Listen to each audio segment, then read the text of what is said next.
ရက်ပေါင်းများစွာငတ်မှုခေါင်းပါနေခဲ့တဲ့ဆာလောင်မှုတိတ်နေတဲ့ကြားကြီးဟာသမုတ်တရားတွေကိုခုံဆင်းသွားခဲ့ပါတယ်။ဒါပေမဲ့သူဟာငါးဖမ်းဖို့အတွက်ဆင်းသွားခဲ့တာမဟုတ်ပါဘူး။သူဟာကယ်ဆယ်ရေးလင်ငယ်လေးပေါ်မှာပိတ်မိနေတဲ့ကောင်လေးစီကိုတက်တက်မတ်မတ်ကူးခတ်လာနေခဲ့တာဖြစ်ပါတယ်။တားရဲတိရစ္ဆာန်ကြီးဟာသူ့စီကိုဖြည်းဖြည်းချင်းချင်းကပ်လာတာကိုကြည့်ပြီးကောင်လေးဟာတွေးပြတ်မတက်ထိတ်လန့်တုန်လှုပ်သွားခဲ့ရပါတယ်။သူဟာအခွင့်ကောင်းကိုချက်ချင်းရယူပြီးကြားကြီးလေပေါ်မတက်နိုင်ခင်မှာတင်လေပေါ်ကိုအမြန်ဆုံးတွားတက်ခဲ့ပါတယ်။ကြားကြီးဟာအနောက်ကနေကက်လျက်လိုက်ပါလာပြီးလေပေါ်တက်ဖို့ကြိုးစားခဲ့ပေမဲ့ချုံမွနေတဲ့လေမျက်နှာပြင်ကြောင့်ခြေကုပ်မရပဲဖြစ်နေခဲ့တာပေါ့။ဒီလိုမျိုးအသက်အန္တရာယ်ကြုံတွေ့နေရတဲ့အရေးကြီးတဲ့အချိန်မှာပဲကောင်လေးဟာလေပေါ်မှာရှိတဲ့ပစိန်တလက်ကိုလှမ်းမြင်သွားခဲ့ပါတယ်။သူဟာကြားကြီးကို6လက်မောင်းထုတ်ဖို့အတွက်ချက်ချင်းပဲအော်ဟစ်လိုက်ပါတယ်။ဒါပေမဲ့ကြားကြီးရဲ့မျက်ဝန်းထဲကကိုကင်းကင်းနဲ့ထိတ်လန့်နေတဲ့အရေးအယောင်တွေကိုမြင်လိုက်ရတဲ့အခါမှာတော့သူဟာရက်ဆက်ဖို့အတွက်စိတ်မရက်နိုင်ခဲ့ပါဘူး။ကြားကြီးရဲ့တိုးညင်းလာတဲ့ညီးတွားတန်ကိုကြားရတဲ့အခါကောင်လေးရဲ့ရင်ထဲမှာဇဝေဇဝါဖြစ်ခြင်းနဲ့တနာကယူနာစိတ်တွေပြည့်နှက်သွားခဲ့ပါတယ်။နေမင်းကြီးလုံးဝဝင်ရောက်သွားတဲ့အထီတောင်မှကြားကြီးဟာလှေနံဘေးမှာပဲကက်တွယ်နေခဲ့ပြီးလုံးဝမလှုပ်ရှားနိုင်ခဲ့ရှာပါဘူး။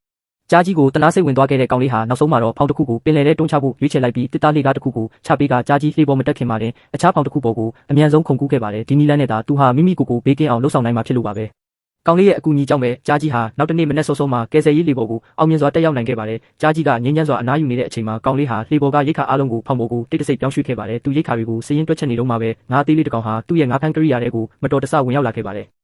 ကောင်လေးဟာပိုက်ကုံကိုချက်ချင်းဆွဲတင်လိုက်ပြီးဘေးကပစိန်ကိုကင်ကငါးကိုတက်လိုက်ပြီးကြားကြီးကိုကျွေးမွေးဖို့အတွက်ကယ်ဆယ်ရေးလှေတွေကိုလှမ်းပစ်ပေးခဲ့ပါတယ်။ညအချိန်ရောက်ရှိလာတဲ့အခါမှာတော့ပင်လယ်ရေပြင်တစ်ခုလုံးဟာကြည်လင်တောက်ပနေတဲ့ရေမှန်ကူအိမ်အုပ်စုတွေနဲ့အတူလင်းထိန်သွားခဲ့ရာကောင်လေးကိုအလုံးပဲမှင်တက်မိစေခဲ့တဲ့ရင်သက်ရှုမောဖွယ်မြင်ကွင်းတစ်ခုဖြစ်ခဲ့ပါတယ်။ဒါပေမဲ့ဒီလိုမျိုးငြိမ်းချမ်းမှုကတော့ရေရှည်မခံခဲ့ပါဘူး။အေယာမဝေလာငါးကြီးတစ်ကောင်ဟာရေပေါ်ကိုရုတ်တရက်ဝုန်းကနေခုန်ထွက်လာခဲ့ပြီးသူဖန်တီးလိုက်တဲ့လှိုင်းလုံးကြီးတွေကလှေငယ်လေးကိုတိတ်မောက်သွားစေခဲ့တာကြောင့်အစားအစာနဲ့တောက်ရည်တက်အားလုံးပင်လယ်ထဲကိုနစ်မြုပ်သွားခဲ့ရပါတော့တယ်။အစုံမဲ့တဲ့သမုဒ္ဒရာကြီးရဲ့အလယ်မှာငတ်မွတ်ခြင်းနဲ့ရေတက်ခန်းချောက်ခြင်းရဲ့တေမင်းတမန်ချင်းချောက်မှုကြီးကသူ့အပေါ်ကိုလွှမ်းမိုးလာခဲ့ပါပြီ။ကောင်လေးဟာတက်တီမွေးပြီးလှေပေါ်ကိုအသေးအတန်ပြန်တက်ခဲ့ပေမဲ့ဆာလောင်နေတဲ့ကြားကြီးကတော့သူ့ရဲ့နူးညံ့တဲ့အမူအရာတွေလုံးဝပျောက်ကွယ်သွားခဲ့ပြီးသူ့ကိုရက်ဆက်တဲ့ဆွဆွဲတွေကိုဖျဲပြကရံမူပါတော့တယ်။အဲ့ဒီအချိန်မှာပဲပြန်လောင်းသားတစ်ကောင်ဟာကောင်လေးကိုရိုက်ခတ်ပြီးကျမ်းပြင်ပေါ်လဲကျသွားစေခဲ့ပါတယ်။သူဟာဘာမှထပ်မစင်းစားတော့ပဲအခြေအနေကိုထိမ့်သိမ့်ဖို့အတွက်အဲ့ဒီပြန်လောင်းသားကိုကြားကြီးစီချက်ချင်းလှမ်းပစ်ပေးလိုက်ပါတယ်။ဒါပေမဲ့ခဏအတွင်းမှာတင်ရေတွက်လို့မရတဲ့ပြန်လောင်းသားအုပ်ကြီးဟာသူတို့စီကိုအုံကြွကြွတိုးဝင်လာခဲ့ကြတာကြောင့်သူတို့ဟာအစားအစာတွေကိုအသေးအတန်စတင်စုဆောင်းခဲ့ကြပါတယ်။ဒီလိုမျိုးရှုပ်ထွေးပွေလီနေတဲ့ကြားထဲကနေကြားကြီးဟာငါးကြီးကြီးတစ်ကောင်ကိုအောင်မြင်စွာဖမ်းယူနိုင်ခဲ့ပါတယ်။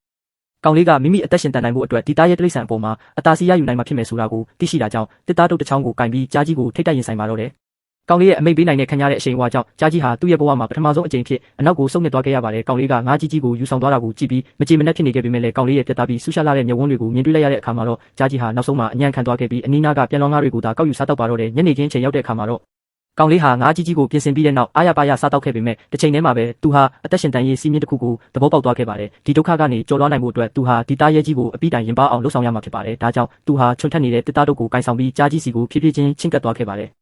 ကြားကြီးဟာတကိုယ်လုံးတုံရင်နေပြီးတိုးညင်းစွာညှိတွားနေခဲ့ပေမဲ့ကောင်လေးကတော့တိုက်ခိုက်ခြင်းမပြုခဲ့ပါဘူး။အဲ့ဒီအစားသူဟာငါးသားတုံးကိုကန့်လန့်ခဲ့ပါတယ်။သူဟာကြားကြီးကိုသူ့ရဲ့စေတနာကိုခံစားမိစေချင်တာပါ။အဲ့ဒီနောက်မှာတော့ကောင်လေးဟာအစားအစာကိုအသုံးပြုပြီးကြားကြီးကိုကွက်တလင်းမိုးကအမိုးအောက်ထဲရောက်ရှိသွားအောင်လမ်းညွှန်ရင်းနောက်ထပ်ငါးတုံးကိုထပ်မံပစ်ပေးခဲ့ပါတယ်။နောက်ဆုံးမှာတော့ဒီလိုမျိုး6လန့်ခြင်းနဲ့မလုံးပေးခြင်းတွေကိုပေါက်ဆက်အသုံးပြုပြီးရက်ဆက်လာတဲ့ကြားကြီးဟာကောင်လေးရဲ့လက်ထဲမှာအပီးတိုင်ရင်ပါသွားခဲ့ပါတော့တယ်။နောက်ပိုင်းရက်တွေမှာတော့ကြားကြီးဟာကောင်လေးအပေါ်မှာဘာရန်လိုမှုမှမပြတ်တော့ပါဘူး။သူဟာသူ့ရဲ့တတိထားမှုကိုရှော့ချလိုက်ပြီးကျေပြောလာတဲ့သမုဒ္ဒရာကြီးထဲမှာကောင်လေးရဲ့တူးလေးသောအဖော်မုံဖြစ်လာခဲ့ပါတော့တယ်ဗျာ။ဒီဇလန်တိုလေးကိုသဘောကျနှစ်သက်တယ်ဆိုရင်တော့ကျွန်တော်ရဲ့ page လေးကို like နဲ့ follow လုပ်ထားဖို့မမေ့ပါနဲ့။ဦးတော်နောက်ထပ်လည်းစိတ်ဝင်စားစရာဇလန်ကောင်းတွေကိုနေ့စဉ်တင်ဆက်ပေးသွားဦးမှာမို့စောင့်မျှော်အားပေးကြပါဦးဗျ။အားလုံးကိုကျေးဇူးတင်ပါတယ်ဗျာ။